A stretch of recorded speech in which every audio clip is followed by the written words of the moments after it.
This portion is brought to you by Fanfreluche Enterprises Incorporated. Magandang umaga mga ka-Agri-TV. Ito pong muli ang inyong kalapatids mula sa Fanfreluche Enterprises Incorporated. Doc Rachel D. Anon. At Open Celestial po at handa pong magbigay sa inyo ng tips para sa inyong mga alagang kalapati. Ang FEI ay handang magbigay sa inyo ng wastong gamot at tamang pag-aalaga ng inyong mga ibon. At kami naman po ay handang sumagot sa inyong mga katanungan tungkol sa pag-iibon. Dito lang sa Q&A ng Kalapatids Pigeon Talk.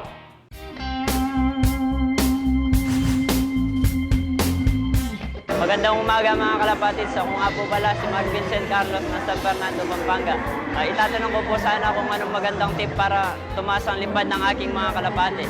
Maraming salamat Mr. Mark Vincent ng San Fernando, Pampanga sa iyong magandang katanungan. Bilang isang fancier at sa aking experience, hindi siguro kailangan natin yung mataas lumipad ang ibon. Kasi ang laban po natin dito sa karera is endurance.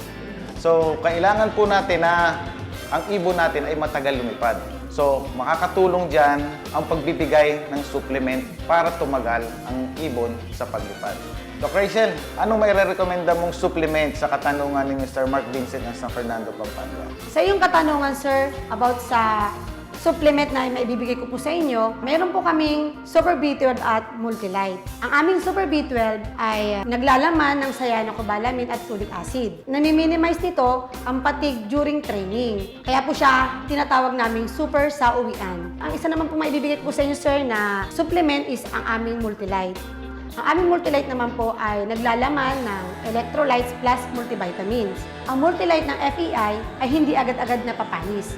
Sir Apen, ano ba ang tamang sistema sa inirekomenda kong supplement bilang isang fancier? Ang gamot kasi, ini-introduce yan 2 weeks before ng derby race na tinatawag. Hindi natin ito pwedeng ibigay ng during race na. So, ang tatandaan po natin, kasi dyan po nakikita yung resulta ng karera o ng gamot once na nag-off ang ibon. So, meron po kaming programa na ibinigay at ibinibigay sa bawat tindahan at during seminar, doon po pwede po natin sundin yung program na yun. Bibigyan ko po kayo ng konting tips po doon. Ibinibigay ko po yung Super B12 Friday banding night ng bawat clubs. So, kalahati po noon ng hapon at kalahati po siya pagbalik ng araw ng linggo ng karera. So, after 2 hours upon arrival, kalahati po uli nung Super B12.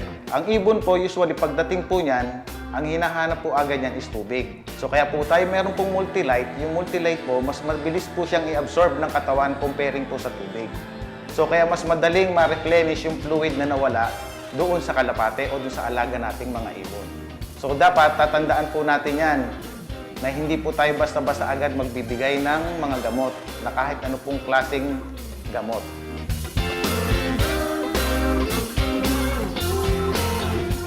Maraming salamat, Sir Mark, at sana nasagot po namin ang inyong katanungan. Sa mga kalapatids po natin na gusto magtanong or may mga katanungan, pwede po kayong mag-message sa aming FB, ang Agri-TV at ang May Kalapate. Ito po ang Team FEI mula Similia. Hanggang karera, may laban ka! Agri-TV, hayop ang galing! This portion was brought to you by Fanfreluche Enterprises Incorporated.